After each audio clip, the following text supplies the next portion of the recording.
आपकी कुछ कुछ शैली जो है वो मुझे अरविंद केजरीवाल का भी अक्स दिखाई देता है, क्योंकि वो अरविंद केजरीवाल ने जैसे अपनी राजनीति की शुरुआत की, सबसे पहले एक इंडिया अगेंस्ट करप्शन का कैंपेन लेकर आगे बढ़े, हम राजनीति में नहीं जाएंगे, राजनीति से दूर रहेंगे और दूसरों के खिलाफ खुलासे करते रहे। खुलासे पब्लिक डोमेन में हुए, कोई भी खुलासा करने के लिए अदालत का रास्ता नहीं चुना। आप भी मेरे को उसी रास्ते पर धीरे धीरे जाते दिखाई दे रहे हैं। नहीं, आपकी सोच गलत है। मैं सोच नहीं, मैं तो आपसे सीधा सवाल पूछ रहा हूँ। मैं तो आपसे आपका मुझे जो दिखाई दे रहा है मैं तो वो पूछ रहा हूँ आपसे। आपका एक तरीका है। तो क्या आप राजनीति में एंट्री करने की 5 साल बाद 10 साल बाद आपकी तैयारी है? देखिए, मेरी लाइफ में जो भी चीज़ होती है अचानक होती है। अभी तक जो भी मेरे शुरुआत से कैरियर में भी जो हुआ है अचानक हुआ है।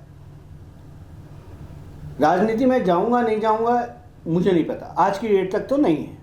मैंने बताया मैं कि आप मेरे बताओ ट्विटर पे मैं कभी किसी नेताजी के साथ फ़ोटो खींच के नहीं डालता हूँ, मैं दफ्तरों में नहीं जाता हूँ, मैं किसी रैलियों में नहीं जाता हूँ, जो पॉलिटिकल रैली होती है मैं उनमें नहीं जाता हूँ। आप मेरे फ़ोटो और कमेंट वहाँ नहीं देखोगे।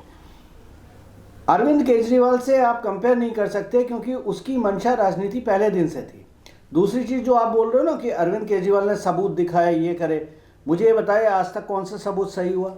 सोशल मीडिया पे दिखाए ना उन्हें अगर अरविंद केजरीवाल से भी लगातार यही सवाल पूछा जाता है कि भाई अगर दूसरे इतने भ्रष्ट हैं, इतने देशद्रोही हैं, तो संसद के लिए गए, अदालत में नहीं गए। तो वही बता रहा हूँ कि जो भी मैं करता हूँ वो सवाल पूछता हूँ, ठीक है।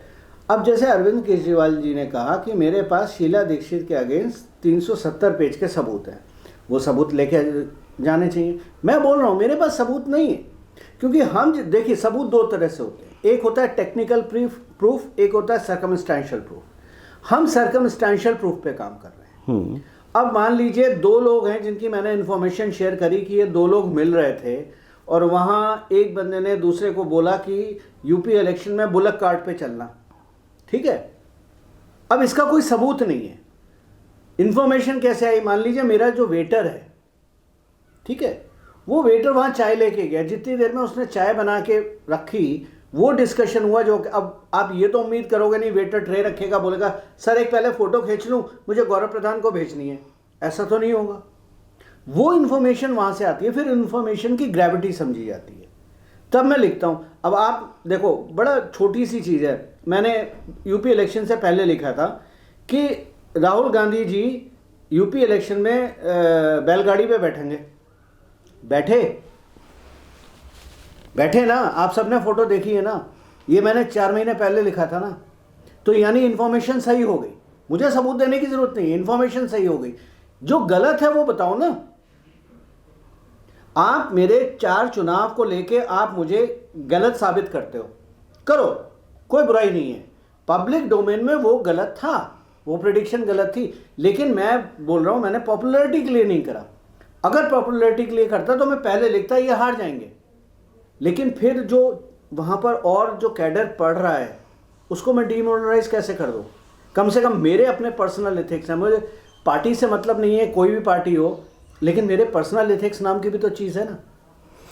तो आपके पर्सनल एथिक्स ये कहते हैं कि किसी को सच बताने की बजाय तब तक के लिए गफलत में रखो जब तक उसे हार का पता पूरी तरह ना चल जाए। ये अपने अपने तरह का इंटरप्रिटेशन है, उसमें मैं तो आपकी ही बात को आगे बढ़ा रहा हूँ। देखिए, जब फौज का अकेला सोल्जर भी रह जाता है ना, लड़ता है जब सामने वाले से, तो वो ये सोच के, तो उसका कमांडर उसको ये नहीं बोलता अरे भाग ले हम सब हार रहे हैं। वो कहता है नहीं अभी भी हम जीत सकते हैं, अभी भी हम जीतेंगे। उसके बाद 2 बुलेट रह जाएंगे तब भी वो मारेगा। वो जीत के आएगा या मर के आएगा, या तो झंडे में लिपट के आएगा या झंडा हाथ में पकड़ के आएगा। वो फौजी डीएनए है, तो मैं उस चीज से नहीं हट सकता अगर मैं बोल रहा हूं तो। लेकिन मैं हिंट दे देता हूं कहीं ना कहीं कि मामला ढीला है।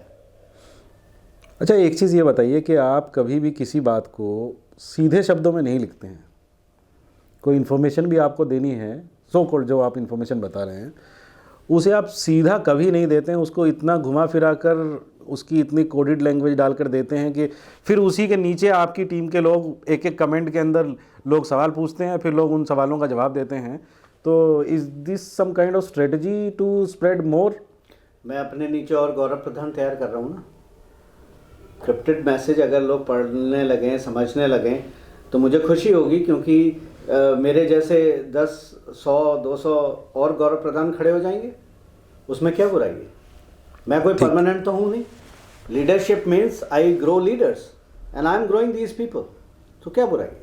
अब एक सवाल, आप लगातार 2013 से Modi Modi Modi Modi Modi Modi, best is Modi and there is nobody else, ये आप लगातार बोलते आ रहे हैं। तो मोदी के अलावा और कौन? आप बताइए ना, और कौन? आप बताइए। नहीं, मेरी नज़र में तो अभी तक है नहीं। आपकी नज़र में तो आप बताइए। मैं तो कह रहा हूँ मोदी नहीं, छोड़ दीजिए मोदी को, मोदी जी से 30% भी कोई ले आइए। मैं तो राहुल गांधी से कहता हूँ, आ जाओ, कुछ समझो, कुछ अकल से बात करो, कुछ रिसर्च करो। हमें राहुल गांधी से दिक्कत नहीं है, उसकी बेवकूफ़ियों से दिक्कत है।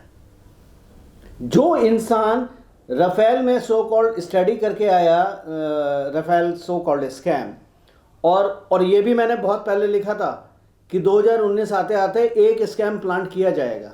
वो राफेल स्कैम प्लांट किया गया। हर स्पीच में राफेल की कीमत गलत है। तो आप बताइए, इसको लीडर मानोगे आप? लेकिन राफेल पर आज की डेट में चर्चा तो पूरे देश में हो रही है। चर्चा हो रही है क्योंकि झूठ के पांव नहीं होते, झूठ ठहर जाता है।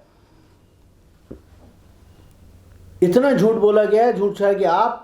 आज आप आम जनता से पूछिए, उससे वो कहेगी हमें मतलब नहीं है। सीएजी ने बोला कुछ नहीं है, सुप्रीम कोर्ट ने बोला कुछ नहीं है, फ्रेंच प्रेसिडेंट बोल रहे हैं कुछ नहीं है, प्रधानमंत्री बोल रहे हैं कुछ नहीं है, सब ने बोल दिया कुछ नहीं है, राहुल गांधी बोल रहे हैं सब कुछ है।